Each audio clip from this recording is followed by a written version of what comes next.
पावसाने हजेरी लावल्यामुळे शेतकरी व नागरिकांमध्ये आनंदाचे वातावरण।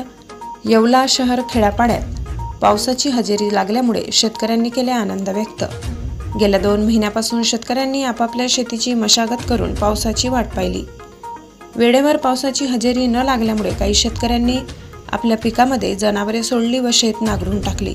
तसेच शेतकऱ्यांनी पाऊस होत नसल्यामुळे संतप्त होत नाराज होऊन दुष्काळाचा परिणाम होत असताना दिसून आला। तरी शेतकऱ्यांची एकच आशा होती की आज ना उद्या आम्हाला पाऊस मिळेलच, पाऊस हा पडेलच। गुरुवार दिनांक 7 आणि 8 या दिवशी येवला शहर खेड्यापाड्यातील पावसाची हजेरी लागल्यामुळे शेतकरी व नागरिकांमध्ये आनंद व्यक्त होताना दिसून येत आहे। तालुका प्रतिनिधी उस्मान शेख, हिंदवी स्वराज्य न्यूज, येवला।